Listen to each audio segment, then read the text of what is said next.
Bob Brill. He's Erik Kramer. Welcome to Kramer and Brill, a fantasy football podcast, now a video cast as well. You can hear the podcast on iTunes, Stitcher, Libsyn, Radio.com, and wherever you get your podcasts. And now we're on Megaphone through the C-Suite network as well. Also, you can see the video cast on YouTube by going to my Bob Brill YouTube channel or by finding the links for all of this at kramerandbrill.com. That's the easiest way. You can see it right there on the bottom of your screen. kramerandbrill.com. Now, during the offseason each week, we'll be taking a look at each NFL team as they prepare for the draft and the upcoming year. We'll do that with local reporters who cover those teams to get their perspectives. This week, we're joined by Cole Pepper, who covers the Jacksonville Jaguars as a sports anchor for WJXT in Jacksonville. Cole, welcome to the show. Thank you so much. Oh, you're very welcome. So this was a good season for the Jags, and they get the first pick, but it's not a great season. So why don't you give us a little recap of the season for us? Well, Bob, if you're going to stink, you might as well go all the way, right? Don't just go halfway. And the Jaguars certainly did that. They won the opener against the Indianapolis Colts. And with all of the uncertainty about what was going to happen with no preseason games and limited offseason work, we thought that this was going to be a team that was going to struggle. But they came out of the gate and won that first game. We thought, well, maybe we were all wrong about this. We weren't all wrong about this, as it turned out. The Jaguars had real issues. They were a very young team. The roster really got blown up last offseason when they got rid of the likes of Calais Campbell and Leonard Fournette and A.J. Boye and pretty much any veteran that anybody had heard of on this team who was into his second contract or more, and in some cases even still on their first contract. And I think the idea certainly was to be decent austerity measures and then try to compete perhaps. If this was a master plan to get the first pick, then it was a master plan that worked to a T because the Jaguars just kept losing. They lost their last 15 games, and as the Jets started pulling out improbable wins, there they are, sitting at the number one spot in the draft. They also have the most salary cap space of anybody in the NFL, so they are going to be very aggressive, I would think, in terms of free agency when that opens up next month. Hey, Cole, so I'll give some credit here to Bob. Unlike Bob, who stuck with the Buccaneers, right, going into the Super Bowl. Everyone else is saying the Chiefs, me included. He sticks with them, and, of course, they win. Unlike that, I was more like what you described in thinking that the Jaguars were going to be terrible. They get the first win. I jump off of that thinking that, oh, okay, maybe they're better than I thought they were. And like you said, no, they weren't. So now you got a new coach. You got a new is the new GM as well, or just Urban Meyer? Yeah, Trent Baalke's been promoted to that position. Yeah. Right. So you got the first overall pick, a lot of draft capital, salary free agency coming up. What can you identify as some possible either moves, picks, or needs that the Jaguars are going to make? I'm going to start, Erik, by going out on a limb here and saying I think the Jaguars are going to go quarterback with their first pick. Let the Trevor Lawrence era begin, right? Exactly. Don't break that branch. Yeah. So that'll be the first one. But they also have another first-round pick from the Rams as part of the Jalen Ramsey trade. They've got 5 picks in the first, second, and early in the third round this year. So they're going to be able to address some issues there. I think you look at the field and look on the field. There are so many positions of need. You could almost draft anything and make a case for it at this point, with a possible exception of linebacker, depending on how they're going to play. What we don't know right now, and this is a big question, is are they going to stick with the 4-3 principles that they've played in under Todd Wash, who's now gone, or is Joe Cullen going to come in and play a little bit more of a 3-4 set of principles? I think they have the personnel on the outside to play that with Josh Allen, who had a very good rookie year, took a step back in his second year. Injuries were a part of that, not having Calais Campbell. Yannick Ngakoue taking attention certainly played into that as well. They drafted K'Lavon Chaisson last year, who really struggled as a down lineman out of LSU, but he did show some things at the end of the year when he started to be stood up a little bit more. So we may see that transition. If that happens, you probably still would like to address not only defensive line, but safety can certainly be upgraded. They need a corner, maybe 2. They did draft C.J. Henderson. But you can never have enough good corners in the National Football League. The offensive line has the most experience, but they didn't play particularly well last year, particularly in terms of pass protection. So you can see them address that in free agency and or the draft. They do like their wide receivers. So, let's just assume Trevor Lawrence is the pick. You've got DJ Chark, Laviska Shenault, who they really liked as a rookie. It has to show that he can stay on the field, but it certainly showed some things. Keelan Cole is a free agent, but a guy who's an undrafted rookie. He's shown he can be a good depth guy at that spot. So they like some of the pieces they have. They signed Tyler Eifert as a tight end. I still think they could draft a tight end with that second pick of the first round. So pretty much anywhere you look, there's probably a need. They like James Robinson as their running back, the guy who took over for Leonard Fournette. But other than that, I think the whole opportunity here is just find the best player, find a spot for him. I don't think they have to get too cute with it. How did the fan base react to Urban Meyer? Generally positive, but with a little bit of skepticism. Of course, there are a lot of fans around here who remember his performance with the Gators and how he performed, there at Ohio State. He's a known quantity at the college level. I think the skepticism comes down in two parts. One, he's never been an NFL head coach. He's never been an NFL assistant. He didn't play in the NFL. It's a different world, and how you communicate with players has to be different. Now, this is going to be a young roster, so it may be easier for Urban Meyer to have some of those conversations, some of those messages land. But at some point, you're going to be talking to a guy who's making, $10 or $12 million a year or more potentially, and who's got a family and a mortgage, and it's a different conversation than a 19-year-old sophomore. So I think that's one level of skepticism. The other level of skepticism, I think, is about Urban Meyer's health and how dedicated he's going to be to doing the things he needs to do to not have health problems run him off the job as he's had at Florida and Ohio State in the past. And so we'll see how that all plays out. But I think in general, people were excited. And if you look around the league at the hirings as far as the head coaches, I don't think anybody made a bigger splash with their head coach hire than the Jaguars did with Urban Meyer. So you can win the press conference. Now you got to start winning games. So I guess the first thing that's coming up, first of all, everyone's talked about how much cap space the Jaguars have. And now with free agency, really going to be the next big thing to happen. Have you or any other people around Jaguars identified some potential pickups they might make, whether they be big name splashes or just more volume in terms of solid starters they could come out of this free agency period with? Yeah, I think in the past, with the exception of 2017, where they really spent big on Calais Campbell and Barry Church and A.J. Boye, and it really transformed that defense and helped lead them to the AFC Championship game. For the most part, this has been a Jaguars team that has been looking for those second-level free agents. I think that changes this year. I think Shad Khan, the owner, realizes you can't just do that. If you're not hitting on your draft picks, you've got to fill some spots with free agency. So somebody like a Trent Williams could be a target. I mean, he's going to be a $20 million plus, maybe a year guy, but the Jaguars have the cap space, to sort of be the elephant in the room and shove everybody around and get some of those top players. So I think if knowing that you're going to draft Trevor Lawrence, getting that offensive line set up with veteran players who you can rely on, you can lean on them, I think is going to be huge. Cam Robinson, their left tackle, is going to be a free agent. He's been a little bit of an underwhelming player as a high second-round pick. He's had some injury issues. At times he's been good. At times he's struggled. He's probably, because he's been a starter basically his whole career while he's been healthy, he's probably going to get a big number in free agency. But if you're going to spend a big number on the left tackle in free agency, don't you want a guy who you know what you're going to get out of him? So I think that's probably where the Jaguars will look. Offensive line first, maybe defensive line. Leonard Williams would be a guy who I think could really help out this team, particularly if they go to that 3-4. You have a guy who can penetrate from the defensive tackle position. Those would be two top names on my list if I was striking a check with Shad Khan's money.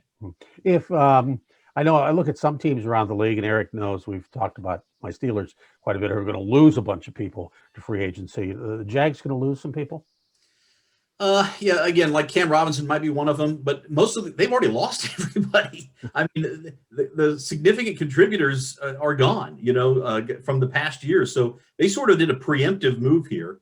The way it timed up with the pandemic year, I don't believe was part of the master plan, but it may have fallen into place a little bit more because, if you're going to go 1-15, if you're going to jettison all your experienced players with any kind of talent, it's going to hurt you at the box office. But because of the limitation in terms of attendance, you're going to lose at the box office anyway. So I think you're not going to see any major players outside of maybe a Cam Robinson departing the Jaguars for the simple fact they just don't have a lot of big name players. I mentioned Keelan Cole earlier. He's a guy who maybe could go, but this is not a team that's loaded with free agents that other teams are going to be clamoring for. Speaking of bigger name Jaguars in the past, especially Tony Baselli, probably one of the best in terms of when I played. I think he was the best offensive tackle, and for him not again not to have made the Hall of Fame after being another finalist. What's kind of the word there around Jacksonville as far as his future potentially as a Hall of Famer? Yeah, and Erik, I'm glad to hear you say that because the more I hear players who played with him, I mean, I covered Tony when he played, but for guys who were down on the field, obviously you have an appreciation for what a left tackle can do in the National Football League. And I agree with you. I think when he was on the field and healthy, he was the best left tackle in the game there. And he was 3 years in a row. He was an All-Pro. And you look at some of the other left tackles who did not make first-team All-Pro because Baselli was holding him out, Walter Jones and Willie Rofe and guys like that. He was great. I think the issue right now is twofold. One, the length of his career is being held against him by some of the Hall of Fame selectors in that room. That's not going to change. He only played the games he played, so 97 games, including the postseason. However, they did put Megatron in this year, and again, Megatron was a great player, Calvin Johnson, but he had a shorter career. So I made this point on TV last night that if Tony Baselli had played 2 more years of mediocre, not Hall of Fame level football, not improved his reputation as a player, but just played 9 years, that would have been the same as Calvin Johnson. Would he be in? Dick Buck has had about 7 maybe productive years. Yeah. And people think, and he's synonymous with the NFL. Right. And Sayers, of course, is another. All that, yeah. It gets brought up to Terrell Davis. I think that has to change. The other thing, we've had this string here of Kevin Mawai and Steve Hutchinson and Alan Faneca this year of offensive linemen. And for whatever reason, the selectors are not really big on putting multiple players from the same position in the same time, unless it's a quarterback who just demands that, 2 guys go in. So I don't see another Hall of Fame finalist kind of offensive lineman coming down the pike. So I think maybe, fingers crossed, 2022 because I think Tony definitely deserves it, and it would be kind of interesting for it to happen and be announced for the the game being played in LA next year. Tony, of course, went to SC, so a lot of folks in his orbit around him there. I got to think that Leonard Fournette's smiling today. Oh yeah, I would. If he's even up yet. Yeah, right. If he's been to sleep yet. Yeah, that's true. Yeah, I think that deal worked out great for both parties, quite honestly. Fournette was in a position where it just wasn't really working that well in Jacksonville. Part of it was obviously the team struggling. He did not have a very good year in 2018 after that 2017 season where he burst on the scene and really made a difference as a rookie. Had a better year in 2019 and played 15 games. Looked more like a guy who was ready to contribute consistently. But, the Jaguars were trying to move anybody with talent and market value. They tried to trade him several times in the offseason, couldn't get any takers, finally wound up waiving him. But the fact that they found James Robinson as an undrafted rookie and he comes in, again, 1 year, we don't know what happens in the future, but he sure looks the part. So I think it was a positive for both sides. And, a lot of Jaguars fans are looking at everybody on Tampa Bay who has a Jacksonville connection. Blaine Gabbert is the backup quarterback there. Byron Leftwich is the offensive coordinator, 2 quarterbacks the Jaguars took with the first picks of the draft. One of my favorite stories of all time, Jadon Nickens, the return man who slept in his car when he was in Jacksonville to save money, just parked in the parking lot of the stadium and slept in his car. So there are a lot of Jaguars connections. And, of course, Jaguars fans are saying, why can't we keep these guys around? But as you know, it's not just about who you have. It's sort of the whole collection. And, of course, it didn't hurt to have number 12 back there either. Yeah. Well, I think hopefully anyway, there's been so many, new coaches and rebuilds really in the last several years with Jacksonville. Hopefully now, maybe they've got the right combination where they just kind of clean house everywhere, start new, and maybe with the fresh Urban Meyer, who's been out of the game now for a few years, even though he's never coached in the NFL, maybe that collective unit can bring back or begin again, I guess, basically what Tom Coughlin started all those years ago. Yeah, it's interesting because when Dave Caldwell took over as the general manager and Gus Bradley started as the head coach, they kind of cleaned house at that point as well. And they let go of some guys who were good, solid, reliable veterans, guys like Darryl Smith and Greg Jones, who wound up playing several years after that. Montel Owens had been a Pro Bowler as a special teamer. Let those guys go. Weren't necessarily high-dollar veterans. My one concern about this whole cleaning house situation is you still have to have some veteran voices in that locker room. Now, maybe you bring them in during free agency, and that solves that issue. But the Jaguars lost some very important voices over the last several years in that locker room. Calais Campbell, Paul Posluszny, Mercedes Lewis. Some of those guys were Pro Bowl level players. Some of them were just reliable starters. But you got to have some veteran voices in there. It can't just be coming from the coach, Erik, as you know. So that's the one thing that I'm going to be watching for in free agency, not just who they bring in terms of the positions, but the type of personalities that they add to the team as well. Well, the Bengals and several other teams discovered that the number one quarterback that they drafted was NFL ready for the most part. With Trevor Lawrence coming in, what's the feeling there? Is there going to be any kind of competition? They're going to throw him in as a starter, and is he going to get any kind of help from his backup quarterback who played last year? Yeah, it's going to be interesting what they do with that position behind Trevor Lawrence. First of all, I think you draft Trevor Lawrence, he's the starter, put him in, go.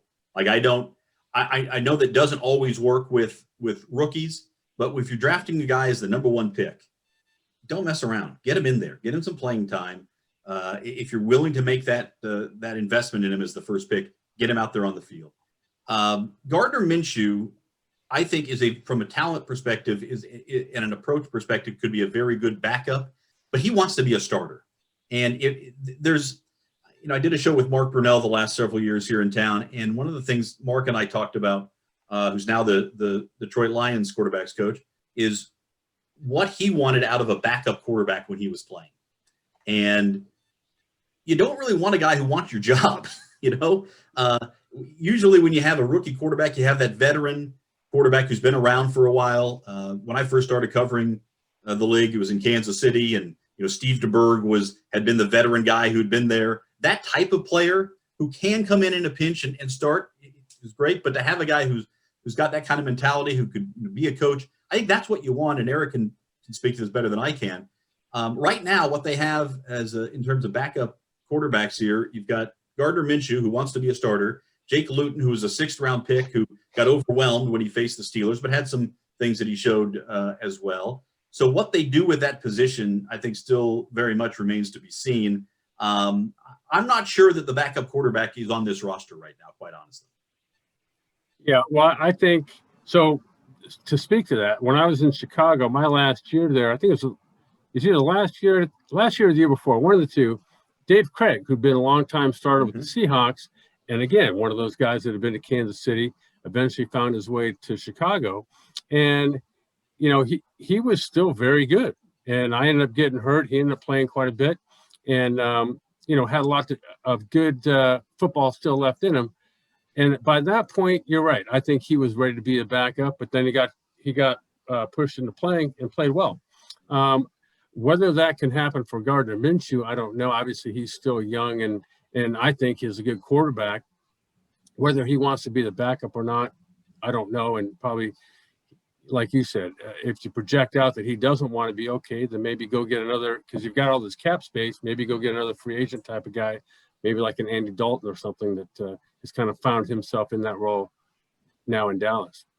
Yeah, and, they had Mike Glennon in as well this past year. And that level, that age of quarterback is probably a good age. But again, you want a guy who's comfortable with being the backup, who can also, contribute in terms of being a, sort of a mentor in there as well, and be another voice in the quarterback's room. They're hiring Brian Schottenheimer as the quarterback's coach and passing game coordinator.